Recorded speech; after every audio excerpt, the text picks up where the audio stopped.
설교 시작했으니까 교육 보고는 설교 마치고 합시다. 오늘 본문은 크게 두 단락으로 나누어집니다. 어쩐지 이상하게 쳐다보고 계시더라. 자, 크게 두 단락인데 한번 볼까요? 먼저 1절에서 11절에는 예수님께 대한 세 가지 반응들이 등장해요. 제가 늘 반응력이 믿음이고 반응력이 실력이고 반응력이 내 현주소며 상태라고 강조하는 것을 성도들과 학생들은 잘 아실 것입니다. 학생들은 얼마나 이게 귀에 못이 박혔든지 자기들끼리 저를 흉내내고 따라하고 막 패러디하고 난리가 났어요. 모르겠어요. 학년들마다 교장 선생 흉내 제일 잘 내는 학생이 꼭 한 명씩 있었는데 요즘은 누가 제 흉내를 제일 잘 내는지 모르겠습니다만은 흉내 낼 때 꼭 하는 말이 반응력이 실력이야 그러면서 따라 하더라고요. 왜 반응력이 실력이고 반응력이 믿음입니까? 반응을 통해 우리의 관심과 열정과 의지를 알 수 있기 때문이죠. 본문은 예수님께 대한 세 가지 반응을 소개합니다. 헌신적인 반응도 있지만 계산적인 반응과 갈라진 반응도 있었습니다. 먼저 1절에서 3절은 마리아의 반응인데 헌신적인 반응이죠. 11장과 마찬가지로 12장 1절에는 베다니가 배경으로 등장하고 그곳은 예수님께서 살리신 나사로가 있는 곳임을 알려줍니다. 시간적으로는 6월절 엿새 전이었죠. 11장 55절에도 보면 6월절이 얼마 남지 않았다라고 기록된 것으로 봐서 나사로를 살리신 후에 얼마 지나지 않은 때였을 것이다 이렇게 보고 있습니다. 2절에 보니까 예수님을 위해서 잔치가 열렸죠. 마르다는 일을 하고 나사로는 예수님과 함께 앉아있는 무리들 중에 있었습니다. 불과 며칠 전에는 나사로를 장사 지내는 장례식을 그 집에서 열었을 것인데 예수님께서 나사로를 살리셨기 때문에 장례식장이 잔치집으로 변한 것입니다. 예수님을 만나면 그런 은혜가 있어요. 죽은 영혼이 살아나요. 장례식장이 잔치집이 돼요. 놀라운 변화죠. 3절에 보니까 마리아가 지극히 비싼 향유 곧 순전한 나드 한 근을 가져다가 예수님의 발에 붓고 자기 머리털로 그의 발을 닦았으며 향유 냄새가 온 집에 가득했다 이렇게 말씀하고 있습니다. 그런데 4절에서 8절에 보니까 가룟 유다의 계산적인 반응이 등장합니다. 마리아와 달리 가룟 사람 유다는 탐욕적이고 계산적인 자였습니다. 마리아의 헌신에 대해서 그녀의 믿음을 평가절하하며 비난했습니다. 영적인 무지함을 굳이 스스로 드러내는 어리석음을 보인 것이죠. 그 값비싼 향유를 300데나리온에 팔아서 가난한 자들에게 주지 않았느냐며 오히려 마리아를 책망했습니다. 6절에 보면 가룟 유다의 어리석고 계산적인 반응에 대해서 성경이 전지적 관점에서 해석을 달아주죠. 뭐라고 달아줍니까? 이렇게 말함은 가난한 자들을 생각함이 아니요 그는 도둑이라 돈 괴를 맞고 거기 넣는 것을 훔쳐가미러라 라고 말입니다. 이에 대해 예수님께서 가룟 유다에게 남의 일에 간섭하지 말라고 말씀하시면서 오히려 마리아의 행동을 칭찬하셨죠. 그녀가 한 행동은 예수님의 장례를 예비함과 관련이 있는 매우 중요한 상징적인 행위였기 때문입니다. 9절에서 11절은 유대인들의 갈라진 반응이 소개됩니다. 9절에 예수님 계신 곳으로 유대인들의 큰 무리가 A large crowd of the Jews 몰려왔다 이렇게 기록이 되었습니다. 이유가 뭡니까? 예수님도 보고 예수님께서 살리신 나사로도 보려고 몰려들었다는 것이죠. 그러나 그런 인기 현상과 호기심만 있었던 건 아니었습니다. 10절에 보니까 대제사장들이 예수님뿐만 아니라 누구까지? 나사로까지 죽이려고 뭘 했어요? 모의했습니다. 이 모의하다라고 하는 헬라어 단어 분류어라고 하는 것은 요한복음에 딱 2번만 등장하는 매우 희귀한 특별한 단어인데요. 앞선 11장 53절에 그들은 예수님을 죽이려고 모의하더니 이제 12장 10절에는 나사로까지도 죽이려고 모의했습니다. 플롯, 모의했어요. 11절에는 그 이유를 설명하죠. 나사로 까닭에 많은 유대인들이 가서 예수님을 믿었기 때문이랍니다. 참 어이없는 이유죠. 칭찬하고 상을 줘도 시원찮을 판에 오히려 죽이려고 모의하고 있는 것입니다. 영의 눈이 어두우면 시기질투의 눈이 멀고 사람의 생명까지도 빼앗으려는 잔인함과 어리석음에 빠집니다. 두 번째 단락인 12절부터 19절까지는 예수님의 예루살렘 입성을 다루죠. 이제 고난주간의 본격적인 사역에 접어드신 것입니다. 12절에서 13절에 보면 이스라엘의 왕으로 찬양받으시는 예수님이 나타납니다. 12절에서 13절은 호산나 찬송을 받으며 이스라엘의 왕으로 입성하시는 예수님의 모습이 나와요. 호산나 하는 것은 히브리어로, 그리고 히브리어의 사촌 아람어로 구원하소서 하는 뜻인데, 영어로는 Save us now, 지금 우리를 구원하소서, 이렇게 번역하는 것이 가장 옳습니다. Save us now, 지금 우리를 구원하소서. 나중에 말고, 다음에 말고, 차차 말고, 지금 우리를 구원하소서 하는 뜻이 바로 호산나입니다. 큰 무리가 승리의 상징이었던 종려나무 가지를, 이 팜 브랜치를 들고 나가서 흔들면서 예수님을 왕으로 맞이했다, 그렇게 기록이 됩니다. 14절에서 16절은 성경대로 어린 나귀를 타신 예수님을 묘사합니다. 보통 왕이 왕의 성으로 입성할 때에 어떻게 들어와야 정상이죠? 가장 화려하고 가장 멋지고 가장 웅장하게 입장하는 것이 맞지 않습니까? 그런데 예수님은 전혀 다르게 입장하시죠. 예수님께서 왕으로 예루살렘에 입성하실 때 어린 나귀를 타셨다, 이렇게 기록이 되어 있습니다. 윤석열 대통령이 취임했을 때 최고급 의전용 차량, 대통령에게 주어지는 가장 좋은 차를 타고 행사장에 입장하고 퇴장했습니다. 바이든 미국 대통령이 방한했을 때 폭탄이 터져도 안전한 세계에서 가장 비싼 방탄 리무진을 타고 왔었습니다. 비행기로 그 차를 미국에서 실어서 가져왔죠. 혹시 여러분 TV로 미국의 아카데미상 시상식을 보신 적 있습니까? 이 레드 카펫을 따라 수많은 사람들의 환호 속에 배우들이 등장하지 않던가요? 어떤 국가 최고 지도자라도 공식 입장 행사에서 혼자 마라톤 하듯이 뛰어 들어오거나 자전거 타고 입장하지 않습니다. 왕이라면 적어도 그 당시엔 마차를 타거나 멋진 장식이 된 의전용 말을 탄 채로 호위병들을 대동하고 빵빠레를 울리며 입장하는 게 맞을 것입니다.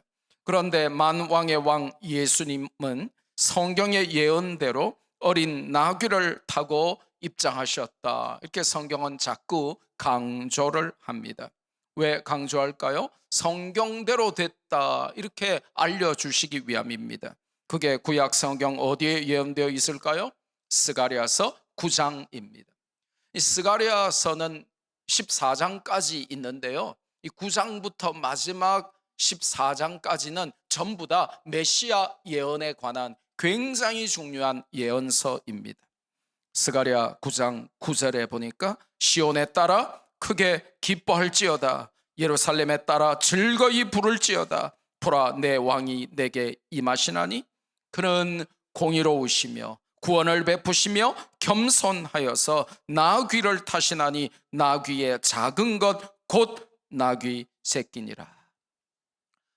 오실 메시아는 나귀 새끼를 타고 너희를 구원하러 오실 것이다라고 스가랴 선지자가 이미 예언을 했던 그대로 예수님은 구원 사역을 완성하시기 위하여 예루살렘에 입성하실 때에 성경대로 나귀의 새끼를 타고 입성하셨습니다. 이게 뭘 상징합니까? 앞으로 벌어지는 모든 일들이 계속해서 성경에 예언된 그대로 한치의 오차 없이 성경대로 진행될 것임을 입성부터, entry부터 알려주시는 것입니다.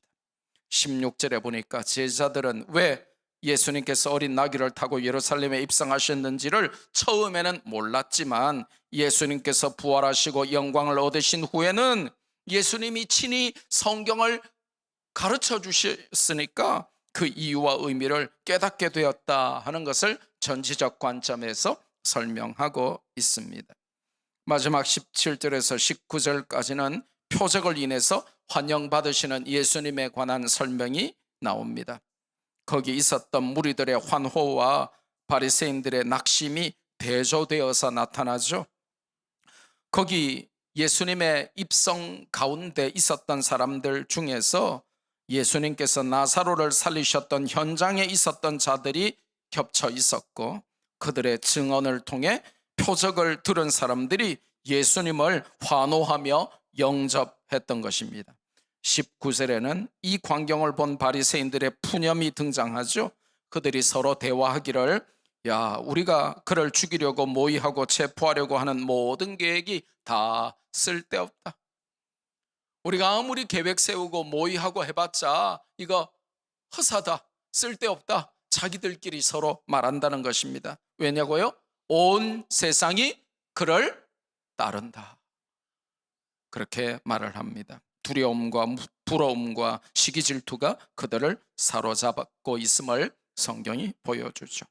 자, 오늘의 본문의 스토리는 굉장히 단순하죠. 그러면 적용과 실천을 위해서 한 3가지 정도 중요한 교훈을 받기를 원합니다. 먼저 오늘 본문에서 가장 중요한 게 뭐냐면 예수님의 아이덴티티에 관한 것입니다. 예수님이 누구냐 하는 것을 정확히 성경이 설명하죠. 예수님이 누굽니까? 예수님은 우리의 유월절 어린 양이시다 하는 것을 우리에게 알려줍니다. 본문에는 예수님의 죽음을 암시하는 힌트로 2개의 단어가 등장하는데요. 혹시 뭘까요? 1절에 어떤 절기가 나오죠. 예? 1절에 무슨 절기? 유월절. 그리고 7절에 등장하는 어떤 무서운 단어, 장례. 그렇죠. 유월절 그리고 장례라는 2 단어입니다. 예수님의 죽으심에 대한 중요한 특징을 암시하는 내용도 있는데요. 뭘까요? 나사로를 죽은 자 가운데서 살리시고 자신은 죽으신다는 것입니다. 예수님의 죽으심과 성도의 살아남이 대조되는 것이죠. 예수님은 유월절 어린 양으로 죽으셨다라고 성경이 오늘 알려줍니다. 그것이 무슨 뜻이죠? 유월절의 유래는 출애굽기 12장인데요. 하나님의 명령을 따라 1년 된 흠없는 수컷 양을 잡아서 그 피를 문 설주와 임방, 이 사이드와 탑에 혹은 다른 말로 하면 이 양 포스트와 그리고 바에 바르라 이렇게 하신 것에서 유래되었습니다. 그러면 하나님의 천사들이 모든 애굽 사람들과 짐승의 장자를 치는 대재앙을 내리셔서 모든 처음 난 것들이 죽을 그때에 천사들이 그 발려있는 어린 양의 피를 보고 그 집은 건너뛰어 넘어가서 재앙을 내리지 않을 것이라고 약속하신 것이죠.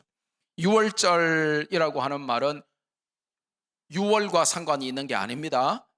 유월절이라고 하는 것은 한자인데요. 히브리어로는 페사흐이고요. 헬라어로는 파스카이고요. 거기서 이제 영어로는 패스오버, 패스 하는데 오버, 넘어서 지나간 거죠. 이 넘을 유자, 그리고 건너뛸 월자, 그리고 절기할 때 마디 절자 해서 넘고 건너뛰는 절기다. 이것이 바로 유월절이라는 한자입니다.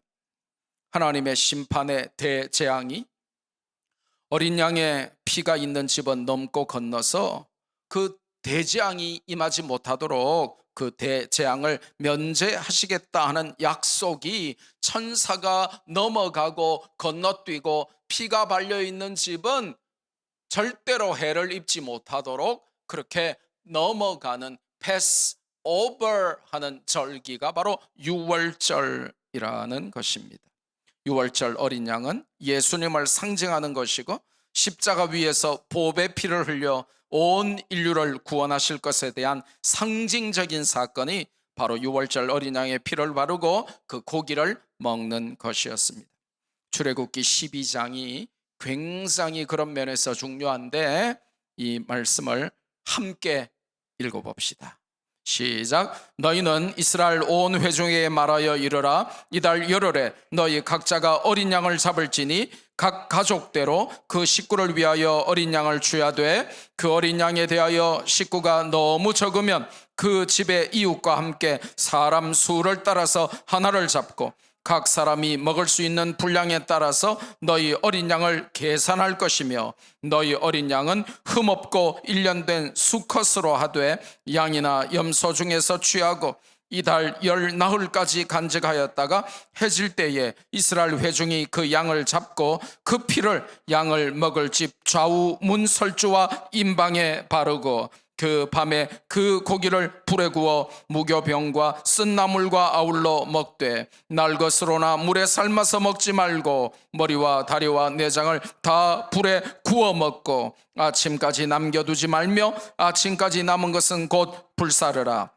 너희는 그것을 이렇게 먹을지니 허리에 띠를 띠고 발에 신을 신고 손에 지팡이를 잡고 급히 먹으라. 이것이 여호와의 유월절이니라. 내가 그 밤에 애굽 땅에 두루 다니며 사람이나 짐승을 막론하고 애굽 땅에 있는 모든 처음 난 것을 다 치고 애굽의 모든 신을 내가 심판하리라. 나는 여호와라. 내가 애굽 땅을 칠 때에 그 피가 너희가 사는 집에 있어서 너희를 위하여 표적이 될지라. 내가 피를 볼 때에 너희를 넘어가리니 재앙이 너희에게 내려 멸하지 아니하리라. 너희는 이 날을 기념하여 여호와의 절기를 삼아 영원한 규례로 대대로 지킬지니라. 아멘. 하나님께서 우리의 죄를 심판하지 않으시고 죄 없다 하시면서 죄 많은 우리를 용서하시는 이유가 뭐죠? 바로 유월절 어린 양으로 죽으셔서 그 보혈로 우리의 죄를 씻으신 예수님의 핏값 때문임을 오늘 성경을 통해서 반드시 알아야 한다는 것입니다. 그 피로 속죄함을 얻었다는 것입니다. 그런데 출애굽기 12장 14절에서 명령하신 유월절을 왜 지금은 지키지 않을까요? 이게 굉장히 중요합니다. 하나님이 분명히 너희는 대대로 유월절을 지키라 그러면 지금도 유월절을 우리가 지켜야 마땅한데 성탄절도 지키고 부활절도 지키고 추수감사절도 지키고 맥추절도 지키고 지금같이 성령 강림절도 지키는데 왜 유월절은 안 지킬까? 여러분 궁금하셔야 돼요. 이걸 모르면 유월절 지켜야 구원받는다 하는 이단 따라갑니다. 이거 모르면 교회 잘 다니다가 이단에 빠져서 지옥 가게 됩니다. 왜 출애굽기 12장 14절에 너희는 대대로 유월절 규례를 지켜서 유월절을 기념하라 했는데 왜 지금은 교회가 유월절을 안 지킬까? 요거에 궁금해야 돼요. 그리고 그 답을 오늘 예배 시간에 얻어가야 그래서 유월절을 안 지키는구나, 안 지키는 게 아니라 더 나은 더 좋은 유월절을 지키는구나 하고 이단들이 여러분에게 유월절 지켜야 진짜 교회야 그러면서 이단으로 끌고 가려고 여러분에게 접근할 때에 여러분이 할 말이 있단 말이에요. 뭐가 궁금해야 된다고요? 왜 지금은 뭐를 안 지킨다고? 유월절을 왜 안 지키냐, 그게 궁금해야 돼요. 이걸 모르면 경성대 앞에서 도를 하십니까 하는 것들한테 넘어가고, 어머니 하나님을 믿으세요 하는 것들한테 넘어간다니까요. 어머니 하나님이 진짜 하나님이라서 유월절을 지키라고 성경에 말씀하시는 유월절을 현대교회는 안 지키는 그 유월절을 우리만 지키기 때문에 기존 기독교는 구원이 없고 어머니 하나님을 믿는 장길자한테만 구원이 있다. 하나님의 교회라고 하는 마귀의 교회, 거기만 구원이 있다라고 자꾸 여러분에게 거짓말할 때 여러분이 할 말이 있단 말이에요. 성경을 모르면 이단들이 여러분을 속일 때 할 말이 없어요. 할 말이 없으면 끌려가게 되어 있습니다. 그들이 이단일까요? 아니면 유월절을 안 지키는 기독교가 이단일까요?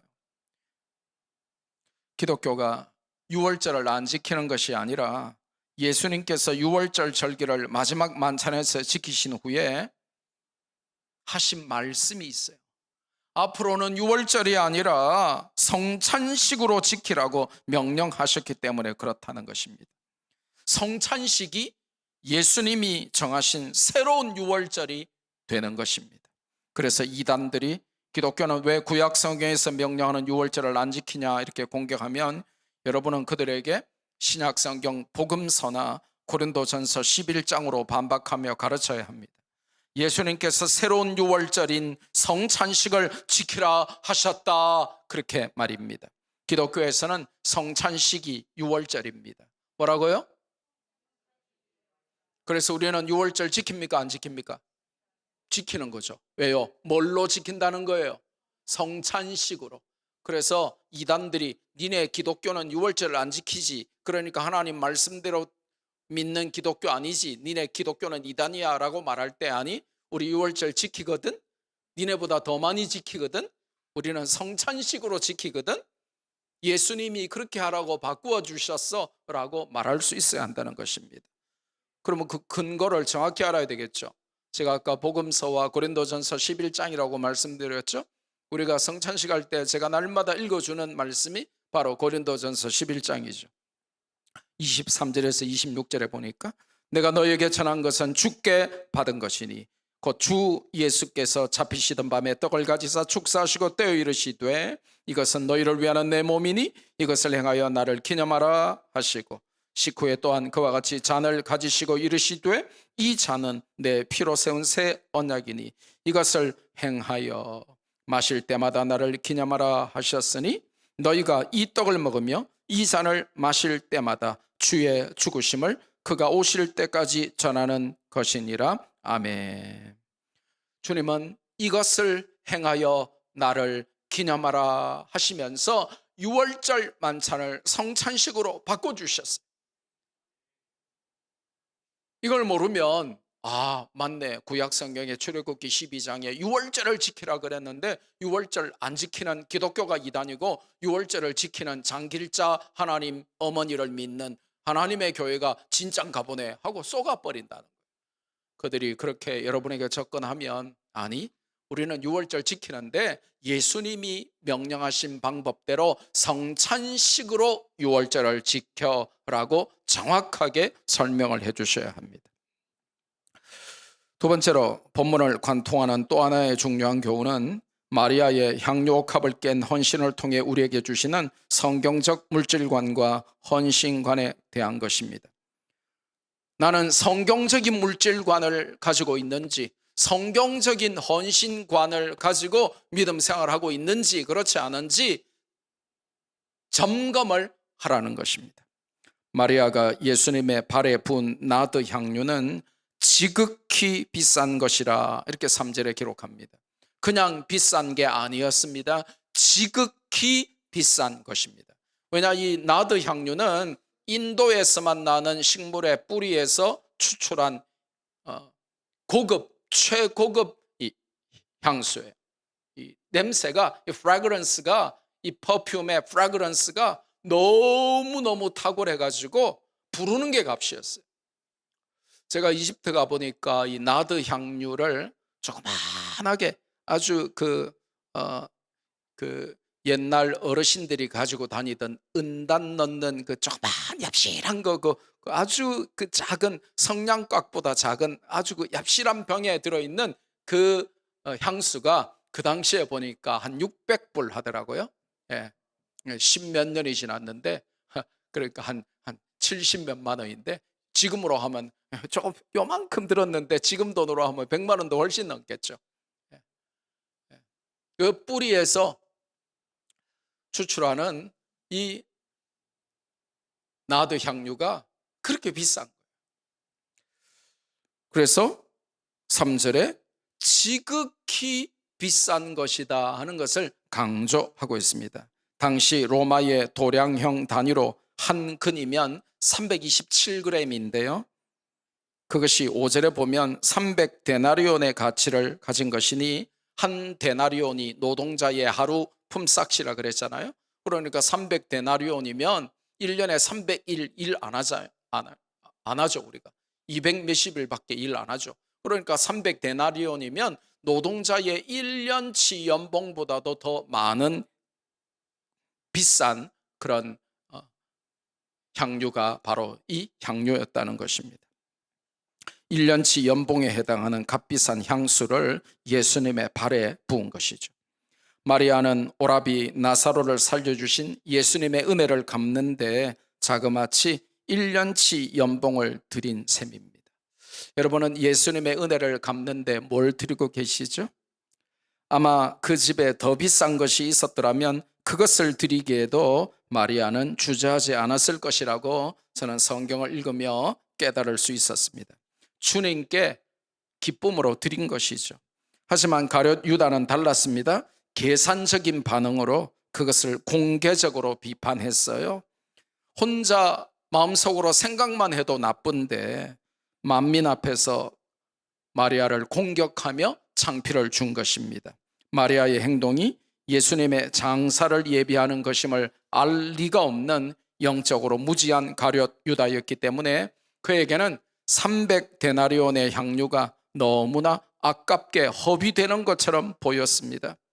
우리도 혹시 예수님을 위해 드리는 것이 아깝고 낭비같이 느껴진다면 그것이 물질이든지 시간이든지 에너지든지 우리가 가룟 유다의 삶을 살며 계산적인 불신앙의 늪에 빠져 있을 가능성이 매우 높은 것입니다.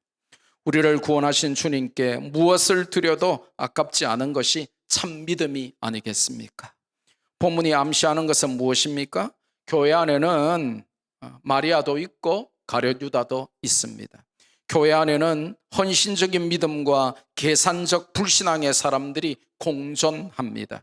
헌신하는 사람들과 그것을 비난하는 자들이, 그것이 어리석다고 생각하는 사람들이 섞여 있어요. 우리는 어디에 속해 있는 사람들입니까? 여기서 좀 더 자세히 살펴보면 향유보다 더 의미 있는 것이 등장합니다. 혹시 뭔지 감이 오세요?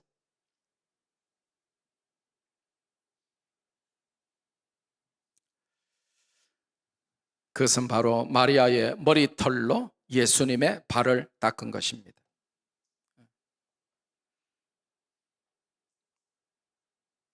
여러분, 남편에게 수건도 잘 안 건네주는데 귀찮다고 당신이 닦으라고 하는데 수건만 건네주는 것이 아니라 여러분의 머리털로 남편의 방금 씻고 나온 발을 닦아줍니까? 오늘 집에 가서 한번 해보세요. 남편이 평생 감사하고 기절하고 그러면서 엄청 아마 여러분에게 잘 섬길지 몰라요. 여자에게 최고의 영광이며 자존심인 머리털로 기꺼이 세족노예 역할을 자임하며 행한 것이죠. 당시의 유대 관습과 문화로 보면 손님의 발을 씻는 노예가 바로 세족노, 씻을 세자, 발족자, 노예할 때 노자. 그러니까 손님의 발을 씻어주는 세족노가 가장 천한 노예였습니다. 노예들 중에 순번을 매기면 가장 낮고 천한 노예가 바로 발 씻어주는 세족노였어요. 그런데 마리아가 자기의 가장 소중한 머리털로 예수님의 발을 씻겨 드리는 것입니다. 무슨 뜻입니까?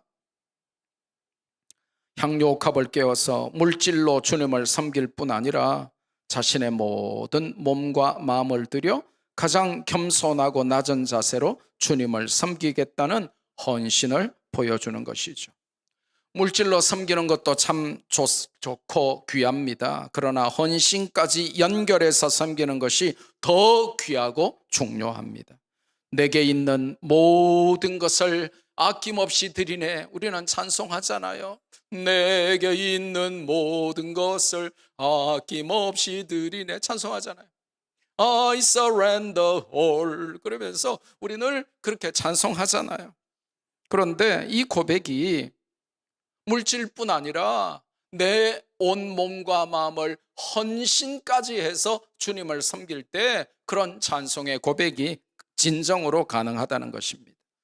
그래서 오늘 본문은 이 향료옥합을 깨고 자신의 머리털로 예수님의 발을 닦은 마리아의 이 헌신을 통해서 우리의 물질관과 우리의 헌신관을 점검할 것을 우리에게 도전하고 있습니다. 마지막으로 오늘 본문은 축복의 통로로 주님께 쓰임받기를 사모하라고 우리에게 도전합니다. 본문 11절에는 나사로 때문에 많은 유대인들이 가서 예수를 믿었다라고 기록되어 있습니다. 나사로가 축복의 통로로 쓰임받은 것이죠. 나사로는 그를 살리신 예수님을 한평생 증거하며 그분께 영광 돌리는 축복의 통로가 되었어요. 많은 사람들이 나사로 때문에 예수님께 나오게 되었고 나사로 때문에 예수님을 믿게 되었습니다.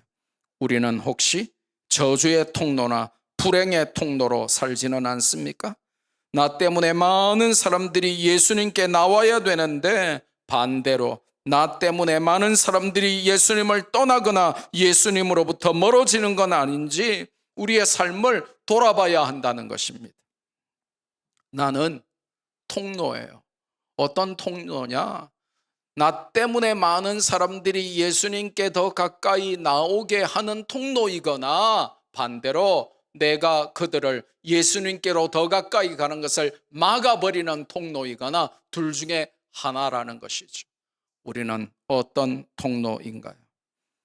나 때문에 예수님을 믿은 사람은 지금까지 몇 명이나 될까요? 성도는 축복의 통로로 부름받았습니다. 그게 어디 나오죠? 창세기 12장에 보면 하나님께서 아브라함을 부르시며 너는 복이 될지라 그렇게 말씀하시면서 축복의 통로로 아브라함을 임명하십니다. 아브라함을 따라 믿음의 후예가 된 저와 여러분도 복이 되도록 복덩어리가 되도록 축복의 통로로 우리를 부르셨음을 우리는 믿음으로 인정해야 합니다.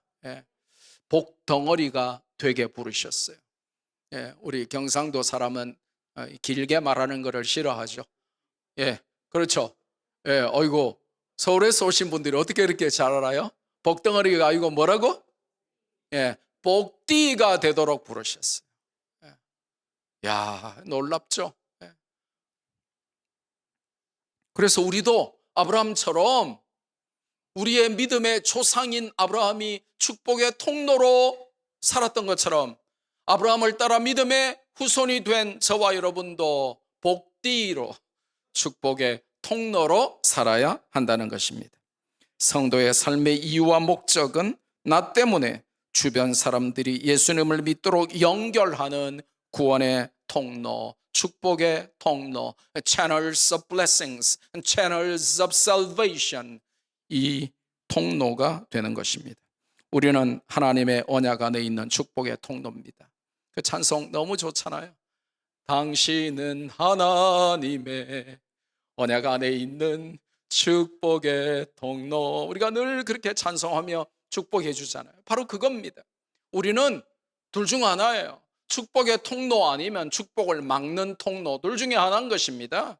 나는 도대체 사람들에게 어떤 채널인가, 어떤 통로인가, 축복과 구원을 선포하는 그 사람을 주님께로 더 가까이 가게 만들어주는 통로인가, 아니면 축복을 막고 구원을 막고 주님께 가는 것을 막고 그 사람의 발목을 잡고 당겨버리는 그런 통로인가 우리 자신을 점검할 수 있어야 합니다.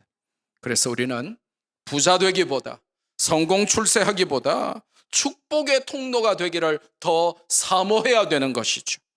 이것이 하나님이 우리에게 원하시는 삶이며 또한 우리가 살아내야만 하는 live out 해야 하는 성경적인 삶이에요. 말씀했습니다. 오늘 본문은 스토리가 단순하지만 교훈은 굉장히 강력합니다. 나를 위하여 유월절 어린 양으로 죽으신 그 예수님을 위해서 마리아처럼 아낌없이 드리고 아낌없이 헌신하는 성경적인 물질관과 성경적인 헌신관을 가지고 그리고 이웃에게 축복과 구원의 통로가 되는 그런 사명, channels of blessings and channels of salvation, 그런 통로로 우리가 사명 감당하며 live out, 살아드리는 그런 삶을 살 수 있기를 주 예수 그리스도의 이름으로 축복합니다. 유초등부 교육부